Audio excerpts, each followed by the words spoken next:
നമസ്കാരം സ്നേഹജ്യോതിസ് ഫാമിലി. നമുക്ക് ഇന്ന് ഭഗവാൻ നൽകുന്ന കൃഷ്ണ സന്ദേശം, ഭഗവാൻ നൽകുന്ന മെസ്സേജ് എന്താണെന്ന് നോക്കാം. നമ്മുടെ ജീവിതത്തെ മാറ്റുവാൻ ഈ മെസ്സേജ് സ്വീകരിക്കുക, നമ്മളിലേക്ക് കൂട്ടിച്ചേർക്കുക, അതിനനുസരിച്ച് നമ്മൾ സ്വയം മാറ്റുക. ഓം നമോ നാരായണായ. ഓം ഭഗവതി വാസുദേവായ. 2 കാർഡാണ് എടുക്കുക, എല്ലാവർക്കും അറിയാവുന്നതാണ്. കാർഡിൽ എഴുതിയിരിക്കുന്നത് കാണുമ്പോൾ ആദ്യം നിങ്ങളുടെ മനസ്സിൽ എന്താണോ വരുന്നത് അത് ചിന്തിക്കുക. ട്രാൻസ്ഫോർമേഷൻ ആണ്. Bring about that change that comes with distraction and so the seeds now for the future. Transformation ആണ്. ഒരു കാർഡും കൂടി എടുക്കാം. Help is on the way. You will get answers to all your questions. Do not worry. You will soon receive help. ഇപ്പോൾ 2 കാര്യങ്ങൾ connected ആയിട്ട് തന്നിട്ടുണ്ട്. ഒന്ന് ട്രാൻസ്ഫോർമേഷനോട് സഹായിക്കുന്ന, അടിപൊളി മാറുകയാണ് നമ്മൾ, ആ മാറ്റത്തിന് സഹായിക്കുന്ന help is on the way. സഹായം നമുക്ക് വന്നുകൊണ്ടിരിക്കുന്നുണ്ട് കേട്ടോ. Bring about that change that comes with distraction. അപ്പോൾ ഇതിൽ പറയുന്നൊരു കാര്യമുണ്ട്, and so the seeds now for the future. ഇപ്പം എന്തെങ്കിലും നമുക്ക് അപ്രതീക്ഷിതമായിട്ടുണ്ടാകുന്ന ഒരു ഡിസ്ട്രക്ഷൻ എന്ന് പറയാം, അല്ലെങ്കിൽ ഒരു മാറ്റം. ഡിസ്ട്രക്ഷൻ എന്ന് തന്നെ അങ്ങനെ പറയണില്ല, ഒരു മാറ്റം തന്നെ പറയാം.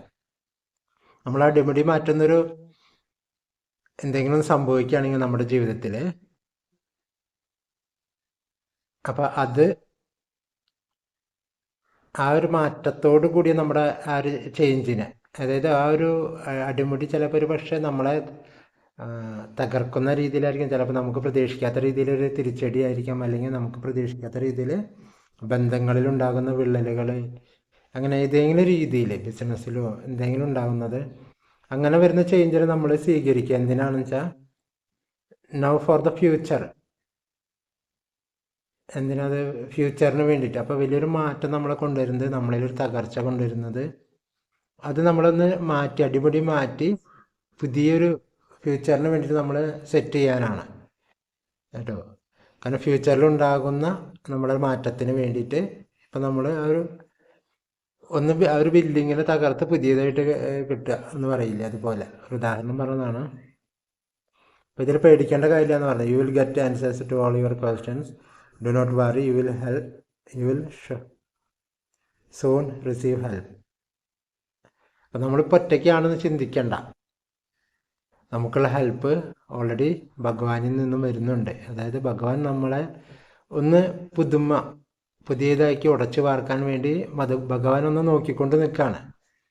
കാരണം ആ ഒരു മാറ്റം നമ്മൾ സ്വയം വരുത്തേണ്ടതാണ്, നമ്മൾ സ്വയം വരേണ്ടതാണ്. അപ്പം അതുകൊണ്ട് അതിൽ ഭഗവാൻ ഇടപെടില്ല, അല്ലെങ്കിൽ യൂണിവേഴ്സ് ഇടപെടില്ല. കാരണം നമ്മുടെ ആ ഒരു മാറ്റത്തിനെ നമ്മൾ തടസ്സപ്പെടുത്തില്ല. ചിലപ്പോൾ ഒരു തകർച്ചയിൽ കൂടെ ആയിരിക്കാം, മൊത്തത്തിലൊന്ന് തകർന്ന് അടിഞ്ഞിട്ടായിരിക്കും നമ്മൾ പുതിയതായിട്ട് നമ്മളെ മാറ്റുന്നത്. അപ്പോൾ അതിൽ ആ തകർച്ച പൂർണ്ണമാവാൻ ഭഗവാൻ അവിടെ നിൽക്കും. കാരണം ചെന്നാലാണ് അതിൽ നിന്ന് പുതിയ വിത്ത്, ആ വിത്തിൽ നിന്ന് പുതിയൊരു വൃക്ഷം ഉണ്ടാവുള്ളൂ എന്ന് പറയുന്നത്. പുതിയൊരു ഫോർ ദ ഫ്യൂച്ചർ കേട്ടോ. അപ്പോൾ ഹെൽപ്പ് ഓൾറെഡി ഉണ്ട്. U will get answers also. നമുക്ക് ഉത്തരങ്ങളും നമുക്ക് കിട്ടും, ഭഗവാനിൽ നിന്ന് തന്നെ നമുക്ക് വേണ്ട ഉത്തരങ്ങളും കിട്ടും.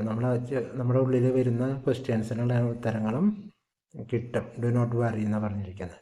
അപ്പോൾ നല്ല കാർഡാണ് 2 രീതിയിലും. കാരണം നമ്മളൊരു മാറ്റത്തിന് തയ്യാറാവാൻ ഭഗവാൻ സൂചന തരാണ്. നമ്മളെ പൊതുവേ നമ്മളൊന്ന് ചിലപ്പോൾ ജീവിതത്തിൽ നമ്മൾ പ്രതീക്ഷിക്കാത്ത കുറച്ച് കാര്യങ്ങൾ നമ്മുടെ ജീവിതത്തിൽ നടന്നുകൊണ്ട് നമ്മളൊരു മാറ്റത്തിന് ഭഗവാൻ തയ്യാറെടുക്കുന്നുണ്ട്. പക്ഷെ ആ മാറ്റത്തിനും അതിനനുസരിച്ച് പിന്നീട് വരുന്ന കാര്യങ്ങൾക്കും ഭഗവാന്റെ ഹെൽപ്പ് ഉണ്ടാവുന്ന. അപ്പം അതുകൊണ്ട് ഒന്നും വിഷമിക്കാതെ ആ ഒരു എന്താ പറയുക, യൂണിവേഴ്സിൻ്റെ ആ ഋതത്തിനനുസരിച്ച് നീങ്ങാൻ നമ്മൾ തയ്യാറാവുക. കാരണം നമ്മളൊരു പക്ഷേ ആ ഒരു യൂണിവേഴ്സൽ ഋതത്തിന് കുറച്ച് വിട്ടുപോയിട്ടുണ്ടോ, നമ്മുടേതായ ഒരു ജീവിത രീതി അനുസരിച്ച്, അല്ലെങ്കിൽ നമ്മുടേതായ ലക്ഷ്യമനുസരിച്ച് നമ്മൾ ലക്ഷ്യമൊന്ന് വ്യതിചലിച്ചിട്ടുണ്ടോ. ശരിക്കും ആ യൂണിവേഴ്സൽ ഋതത്തിൽ നിന്നും ലക്ഷ്യത്തിലേക്ക്, നമ്മുടെ സാമ്പത്തിക ലക്ഷ്യം അല്ലെങ്കിൽ ആ കുടുംബപരമായിട്ടുള്ള കാര്യത്തിന് വേണ്ടിയിട്ട് നമ്മളൊന്ന് മാറി ചിന്തിച്ചിട്ടുണ്ടാവും, നമ്മുടെ സോളിൻ്റെ പർപ്പസിന് വ്യത്യാസമായിട്ട്. അപ്പോൾ ആ യൂണിവേഴ്സൽ ഹൃദയത്തിൽ നിന്നും വ്യത്യാസപ്പെട്ട് പോകുമ്പോൾ നമ്മൾ എന്താ ചെയ്യാന്ന് വെച്ചാൽ ഒന്ന് ഉടച്ചു വാർക്കും, എന്നിട്ട് വീണ്ടും ആ യൂണിവേഴ്സൽ ഹൃദയത്തോട് കൂട്ടിച്ചേർക്കും. അതുകൊണ്ടാണ് പലരുടെ ജീവിതത്തിലും അപ്രതീക്ഷിതമായിട്ട് ഓരോ കാര്യങ്ങൾ സംഭവിക്കുന്നത് ശരിക്കും. കാരണം നമ്മൾ ആ ഒരു റൂട്ടിൽ നിന്ന് മാറുമ്പോൾ യൂണിവേഴ്സ് നമ്മളൊന്ന് ട്രാൻസ്ഫോർമേഷന് വേണ്ടിയിട്ട് ഒരു സാഹചര്യം ഉണ്ടാക്കും. എന്നിട്ട് ആ ഹൃദയത്തോടു കൂടി, കാരണം യൂണിവേഴ്സിന് നമ്മളോടുള്ള ഇഷ്ടം കൊണ്ടാണ്, ഇഷ്ടമുള്ളവരെയാണ് ആ ഒരു തകർച്ചയിൽ കൂടി വീണ്ടും ആ ഹൃദയത്തിലേക്ക്, ആ താളത്തിലേക്ക് കൂട്ടിച്ചേർക്കുക കേട്ടോ. അപ്പം നല്ല കാർഡാണ്. നമ്മളിപ്പോൾ എന്താ ചെയ്യേണ്ടതെന്ന് വെച്ചാൽ ഭക്തിയും അതുപോലെ നമ്മുടെ ആത്മീയ ചൈതന്യത്തെ ഉണർത്തിക്കൊണ്ട് വീണ്ടും യൂണിവേഴ്സൽ ഹൃദയത്തോട് കൂടിച്ചേരാം. ആ ഒരു താളത്തിനനുസരിച്ച് നീങ്ങാൻ തയ്യാറാവുക. മെഡിറ്റേഷൻ, പ്രാർത്ഥന, ഭക്തി, നമ്മളെ തന്നെ സ്വയം മാറ്റിക്കൊണ്ട് പോസിറ്റീവായ ചിന്തകളിലേക്ക്, മറ്റുള്ളവർക്ക് നന്മയും അതോടൊപ്പം നമ്മുടെ സോളിന് നന്മ തോന്നുന്ന കാര്യങ്ങൾക്ക്, നമ്മുടെ സോളിന് വേണ്ട എന്ന് തോന്നുന്ന കാര്യങ്ങൾ, നമ്മുടെ ഉള്ളിൽ നിന്ന് വേണ്ട എന്ന് തോന്നുന്ന കാര്യങ്ങൾ നമ്മൾ ചെയ്യരുത്. ചുരുക്കത്തിൽ പലപ്പോഴും നമുക്ക് സാഹചര്യങ്ങൾ കൊണ്ട് ചെയ്യേണ്ടി വരികയാണ്. നമുക്കുള്ളിൽ തോന്നും അത് വേണ്ട, അത് നമ്മുടെ ഒരു ഇതിനനുസരിച്ച് ശരിയല്ല എന്ന് തോന്നിയാലും നമുക്ക് ചെയ്യേണ്ടി വരും, മറ്റുള്ളവരുടെ നിർബന്ധത്തിനോ അല്ലെങ്കിൽ നമ്മുടെ തന്നെ ജീവിതത്തിൽ കുടുംബത്തിനെ കണ്ടിട്ടോ അല്ലെങ്കിൽ മറ്റുള്ളവർക്ക് വേണ്ടിയിട്ടോ. അപ്പോൾ നമ്മൾ ആ താളത്തിൽ നിന്ന്, യൂണിവേഴ്സൽ ഹൃദയത്തിൽ നിന്ന് വിട്ടുപോകും. അപ്പോൾ അതൊന്നും വേണ്ട എന്ന് പറയുന്നത്. അപ്പോൾ നമ്മൾ അടിമുടിയൊന്നും ചേഞ്ച് ആവാം. കാരണം ഫ്യൂച്ചറിന് വേണ്ടിയിട്ട് you will get answers to all your questions, do not worry, you will soon receive help എന്ന് പറഞ്ഞിരിക്കുന്നത്. നമുക്ക് എത്രയും പെട്ടെന്ന് തന്നെ നമുക്ക് ആ സഹായം, ഭഗവാന്റെ അനുഗ്രഹം നമുക്ക് വന്നു ചേരും. അപ്പോൾ എല്ലാവർക്കും ഹൃദയം നിറഞ്ഞ നന്ദി.